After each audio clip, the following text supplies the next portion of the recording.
Selamat pagi teman-teman. Selamat pagi. Jadi di sini hari ini kita akan berbincang tentang soalan yaitu sejarah pembentukan masyarakat majmuk di Malaysia. Tapi sebelum itu saya mahu kita mengenalkan diri kita setiap seorang. Saya akan memulakan. Nama saya Nicholas Yunas dan matrix number saya ialah 07 DI 22F1017. Oke, Tuan Lionel. Oke, nama saya Lionel Resius. Nomor matriksnya 07 di 22F1019. Kepada Tuan. Nama saya Ashraf Haikal Daniel bin Fauzi. Nomor matriks saya ialah 07 di 22F1023. Dan balik kepada Tuan Fred. Nama saya Fikus Fajr Anafaji. Nomor matriks saya 07 DI 22F1031. Boleh mulakan Tuan Ni. Jadi saya akan membuka pembicaraan kita tentang menerangkan latar belakang permulanya pembentukan masyarakat majmuk di Malaysia. Jadi masyarakat majmuk di Malaysia ini terbentuk dari semenjak zaman pemerintahan Melayu Melaka. Pada pemerintahan Melayu Melaka, pengaruh daripada Taman Negeri Islam sangatlah kuat dan pedagang yang datang untuk berdagang dengan penduduk di Melaka telah sama ada memupuk agama Islam ataupun berkahwin dengan rakyat-rakyat di Melaka. Jadi di situ terjadinya bercampur baur rakyat-rakyat di kerajaan Melaka itu. Jadi selepas itu bermulalah saya bicara tentang waktu penjajahan Portugis dan Belanda. Jadi semasa penjajahan Portugis dan Belanda ini, berbagai kaum datang ke Malaysia seperti Cina dan India dan berbagai lagi kaum daripada Eropah yang baru. Jadi impak daripada penjajahan ini sangatlah besar dalam aspek perdagangan yang telah menarik lebih banyak pekerja asing datang ke dalam negara ini untuk mencari peluang pekerjaan. Jadi Tuan Lionel, apakah pendapat Anda tentang poin ini? Saya sokong dengan awak sebab pembentukan masyarakat majmuk di Malaysia memang bermula sejak kedatangan berbagai kaum dan etnik dari luar negara ke Tanah Melayu pada zaman penjajahan dulu. Dan juga proses ini berterusan hingga selepas kemerdekaan Malaysia pada tahun 1957. Namun terdapat beberapa masalah yang dapat meruntuhkan hubungan perpaduan di Malaysia ini. Adakah Anda ada?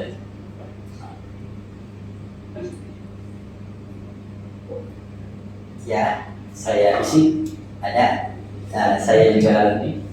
Saya juga ada pendapat saya sendiri tentang cabaran, yaitu cabaran utama dalam pembentukan masyarakat majmuk di Malaysia adalah untuk mempromosikan toleransi, saling pengertian dan saling hormat menghormati antara satu sama lain.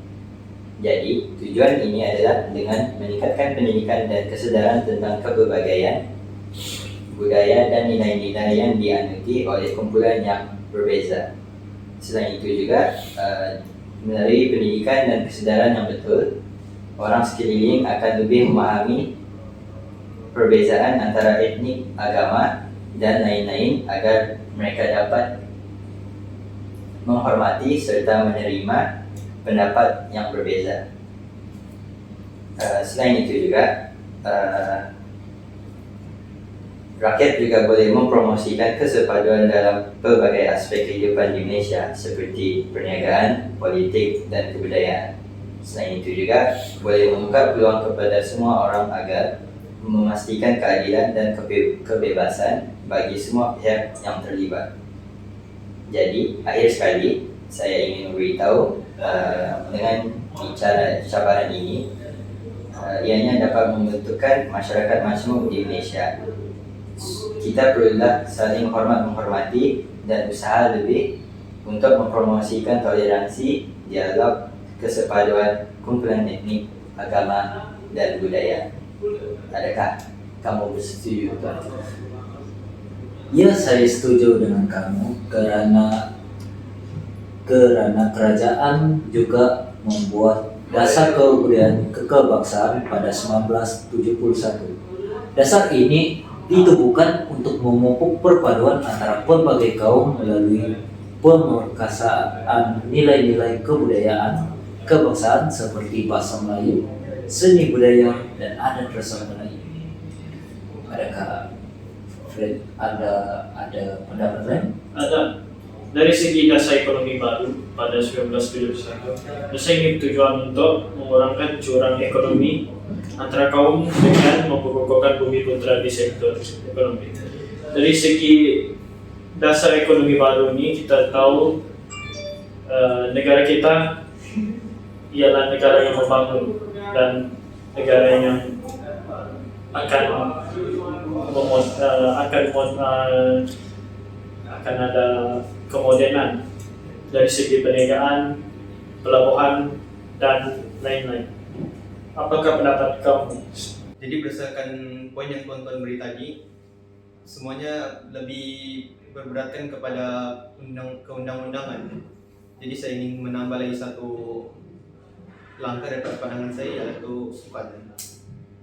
Sukan ialah satu alat yang boleh digunakan untuk memupuk perpaduan di dalam kalangan masyarakat di negara ini. Sebagai contoh, sukan sukma. Sukan sukma telah memberikan banyak impak terhadap toleransi dan perpaduan dalam negara kita. Hal ini karena di dalam sukan sukma ini penonton dan pemain dapat bersatu padu dan berjuang demi mengharumkan nama negara. Oke, jadi seterusnya saya ingin memberi satu lagi cabaran yang telah dihadapi dan masih sedang dihadapi di dalam negara ini, yaitu ketidakseimbangan ekonomi, sosial, dan politik antara kaum dan agama yang ada di negara Malaysia ini. Jadi Tuan Fred, ada apa-apa pendapat? Ada. Kerajaan juga ada tumbuhkan Akta Hasutan 1948.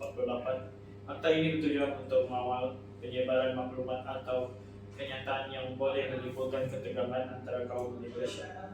Apakah poin yang seterusnya yang dikemukakan Tuan Biangan? Juga saya ingin selipkan, janganlah kita lupa bahwa kita terdapat rukun negara yang ditubuhkan pada 1970. Rukun negara ini kita telah dididik dari sejak kecil untuk kita menghafal dan memahaminya.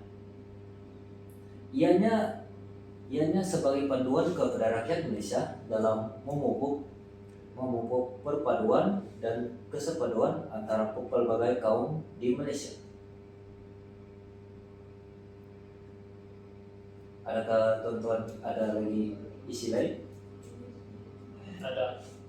Selain daripada itu, program-program seperti program latihan khidmat negara PLKN dan kemahiran hidup bersepadu Camp HD juga diadakan untuk memupuk perpaduan antara pelbagai kaum di Malaysia.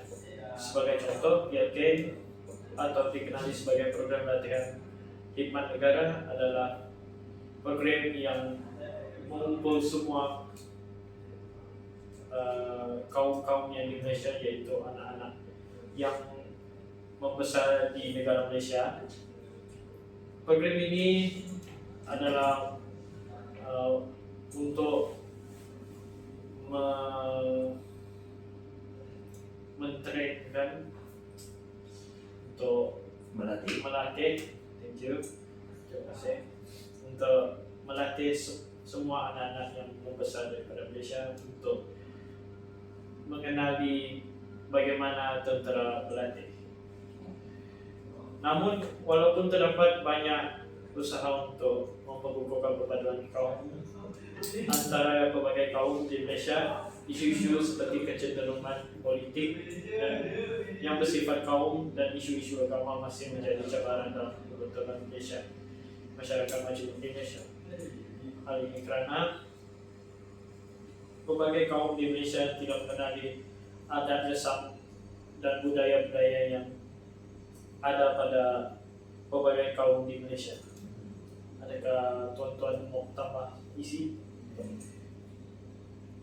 Betul. Saya juga setuju dengan cadangan Tuan Fred sebab saya merasakan dengan membuat program PLKN saya akan merasakan ianya akan memberikan lebih impak kepada generasi yang baru. Selain itu juga kita boleh belajar daripada program tersebut, iaitu kita boleh saling menghormati dekat program tersebut sebab mungkin dekat program tersebut tu ada banyak kaum yang berbeza sebab kita tidak tahu dekat Semenanjung ada apa, dekat Sabah pun ada apa. Jadi saya merasakan dengan membuat program PLKN ini dengan selalunya saya akan merasakan Malaysia akan menjadi satu pembangunan untuk generasi akan datang. Jadi ada apa lagi yang tuan tadi tambahkan? Saya rasa itu saja. Jadi jika tidak apa-apa, tuan-tuan, saya rasa kita telah mencapai matlamat kita dalam perbincangan ini, yaitu membincangkan tentang sejarah pembentukan masyarakat majmuk di Indonesia. Jadi sekali lagi saya ingin berterima kasih kepada tuan-tuan yang telah memberikan pandangan dalam tajuk ini. Terima kasih. Terima kasih. Sama-sama.